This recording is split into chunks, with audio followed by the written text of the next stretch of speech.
اعوذ باللہ من الشیطان الرجیم، بسم اللہ الرحمن الرحیم۔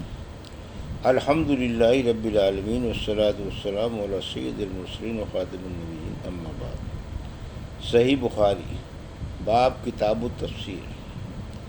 حدیث نمبر 4677، اردو ترجمہ۔ اللہ تعالیٰ کا ارشاد: اور ان تینوں پر بھی اللہ نے توجہ فرمائی جن کا مقدمہ پیچھے کو ڈال دیا گیا تھا، یہاں تک کہ جب زمین ان پر باوجود اپنی فراخی کے تنگ ہونے لگی اور وہ خود اپنی جانوں سے تنگ آ گئے، اور انہوں نے سمجھ لیا کہ اللہ سے کہیں پناہ نہیں مل سکتی بحرز اسی کی طرف کے، پھر اس نے ان پر رحمت سے توجہ فرمائی تاکہ وہ بھی توبہ کر کے رجوع کریں۔ بے شک اللہ توبہ قبول کرنے والا بڑا ہی مہربان ہے۔ مجھ سے محمد بن نصر نیشاپوری نے بیان کیا، کہا ہم سے احمد بن ابی شعیب نے بیان کیا، کہا ہم سے موسیٰ بن عین نے بیان کیا، کہا ہم سے اسحاق بن راشد نے بیان کیا، ان سے زہری نے بیان کیا کہا کہ مجھے عبد الرحمن بن عبداللہ بن کعب بن مالک نے خبر دی، ان سے ان کے والد عبداللہ نے بیان کیا کہ میں نے اپنے والد کعب بن مالک رضی اللہ عنہ سے سنا، وہ ان 3 صحابہ میں سے تھے جن کی توبہ قبول کی گئی تھی۔ انہوں نے بیان کیا کہ وہ غزوہ حسرت یعنی غزوہ تبوک اور غزوہ بدر کے سوا اور کسی غزوے میں کبھی رسول اللہ صلی اللہ علیہ وسلم کے ساتھ جانے سے نہیں رکا تھا۔ انہوں نے بیان کیا چاشت کے وقت جب رسول اللہ صلی اللہ علیہ وسلم غزوے سے واپس تشریف لائے تو میں نے سچ بولنے کا پختہ ارادہ کر لیا، اور آپ کا سفر سے واپس آنے میں معمول یہ تھا کہ چاشت کے وقت ہی آپ مدینے پہنچتے تھے اور سب سے پہلے مسجد میں تشریف لے جاتے اور 2 رکعت نماز پڑھتے۔ بہرحال آپ صلی اللہ علیہ وسلم نے مجھ سے اور میری طرح عذر بیان کرنے والے 2 اور صحابہ سے دوسرے صحابہ کو بات چیت کرنے سے منع کر دیا۔ ہمارے علاوہ اور بھی بہت سے لوگ جو ظاہر میں مسلمان تھے اس غزوے میں شریک نہیں ہوئے تھے، لیکن آپ صلی اللہ علیہ وسلم نے ان میں سے کسی سے بھی بات چیت کی ممانعت نہیں کی تھی، چنانچہ لوگوں نے ہم سے بات چیت کرنا چھوڑ دیا۔ میں اسی حالت میں ٹھہرا رہا، معاملہ بہت طول پکڑتا جا رہا تھا۔ ادھر میری نظر میں سب سے اہم معاملہ یہ تھا کہ اگر کہیں اس عرصے میں مر گیا تو آپ صلی اللہ علیہ وسلم مجھ پر نماز جنازہ نہیں پڑھائیں گے، یا آپ کی وفات ہو جائے تو افسوس لوگوں کا یہی طرز عمل میرے ساتھ پھر ہمیشہ کے لیے باقی رہ جائے گا، نہ مجھ سے کوئی گفتگو کرے گا اور نہ مجھ پر نماز جنازہ پڑھے گا۔ آخر اللہ تعالیٰ نے ہماری توبہ کی بشارت آپ صلی اللہ علیہ وسلم پر اس وقت نازل کی جب رات کا آخری تہائی حصہ باقی رہ گیا تھا۔ آپ صلی اللہ علیہ وسلم اس وقت حضرت ام سلمہ رضی اللہ عنہا کے گھر میں تشریف رکھتے تھے۔ حضرت ام سلمہ کا مجھ پر بڑا احسان و کرم تھا اور وہ میری مدد کیا کرتی تھیں۔ آپ صلی اللہ علیہ وسلم نے فرمایا، ام سلمہ کعب کی توبہ قبول ہو گئی۔ انہوں نے عرض کیا، پھر میں ان کے یہاں کسی کو بھیج کر یہ خوشخبری نہ پہنچوا دوں؟ آپ صلی اللہ علیہ وسلم نے فرمایا، یہ خبر سنتے ہی لوگ جمع ہو جائیں گے اور ساری رات تمہیں سونے نہیں دیں گے۔ چنانچہ آپ صلی اللہ علیہ وسلم نے فجر کی نماز پڑھنے کے بعد بتایا کہ اللہ نے ہماری توبہ قبول کر لی ہے۔ آپ صلی اللہ علیہ وسلم جب یہ خوشخبری سنائی تو آپ کا چہرہ مبارک منور ہو گیا جیسے چاند کا ٹکڑا ہو، اور غزوے میں نہ شریک ہونے والے دوسرے لوگوں سے جنہوں نے معذرت کی تھی اور ان کی معذرت قبول بھی ہو گئی تھی، ہم 3 صحابہ کا معاملہ بالکل مختلف تھا کہ اللہ تعالیٰ نے ہماری توبہ قبول ہونے کے متعلق وحی نازل کی،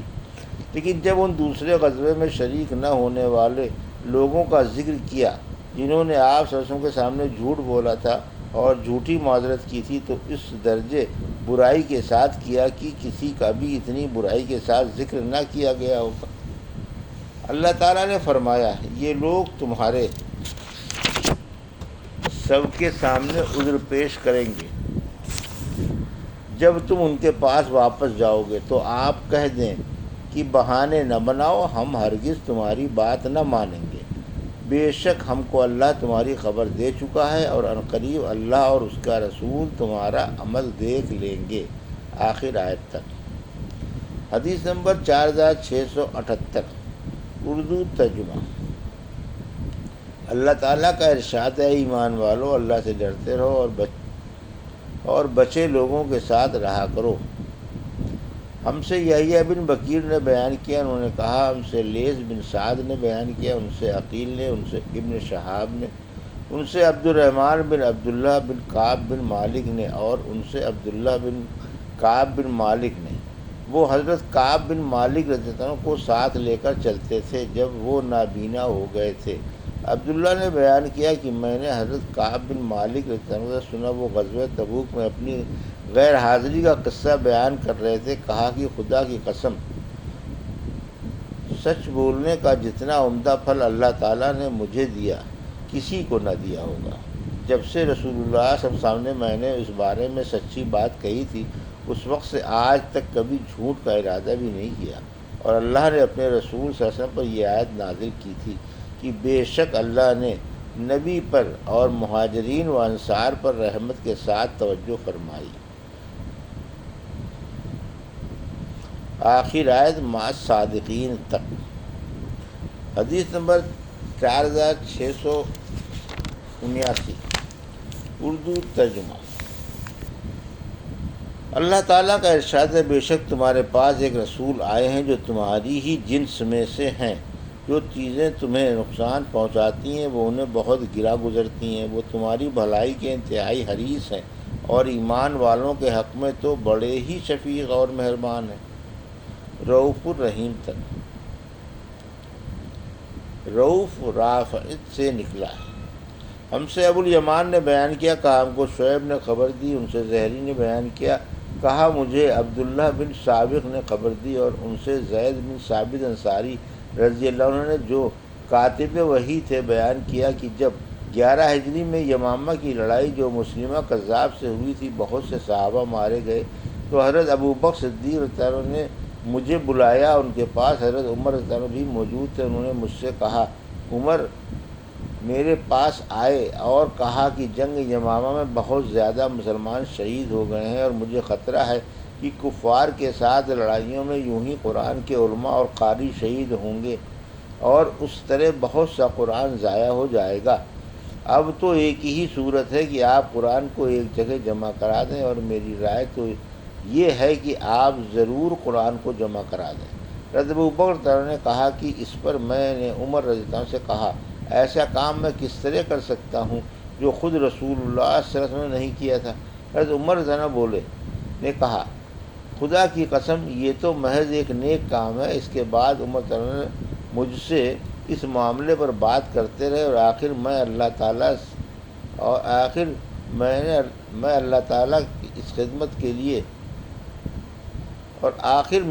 تعالیٰ نے اس خدمت کے لیے میرا بھی سینہ کھول دیا، اور میری بھی رائے وہی ہو گئی جو عمر رضی اللہ عنہ کی تھی۔ زید بن ثابت رضی اللہ عنہ نے بیان کیا کہ عمر رضی اللہ عنہ وہیں خاموش بیٹھے ہوئے تھے۔ پھر ابوبکر رضی اللہ عنہ نے کہا،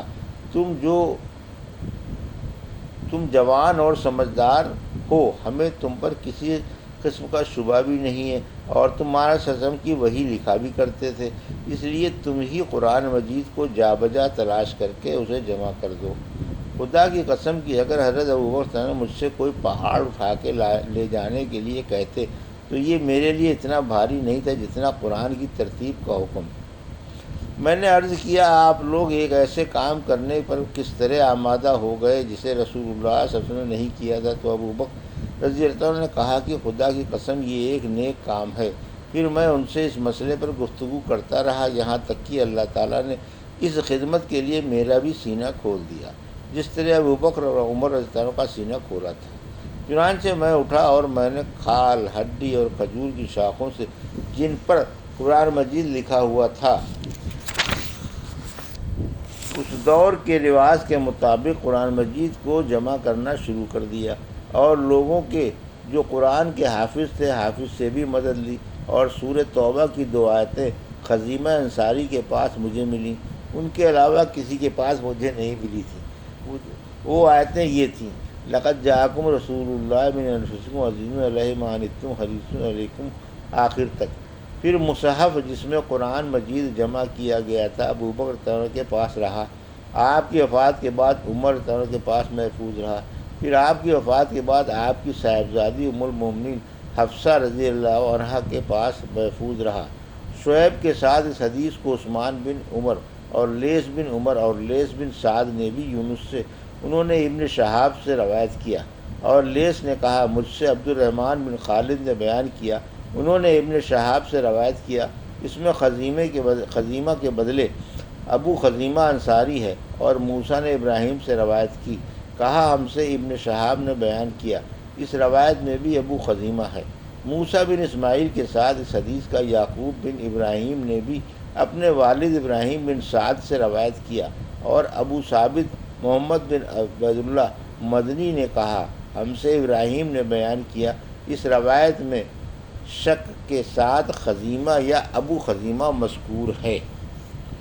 یہ تھی صحیح بخاری باب کتاب التفسیر کی حدیث نمبر 4677 سے 4679 کا اردو ترجمہ جو ابھی آپ نے سماعت فرمایا۔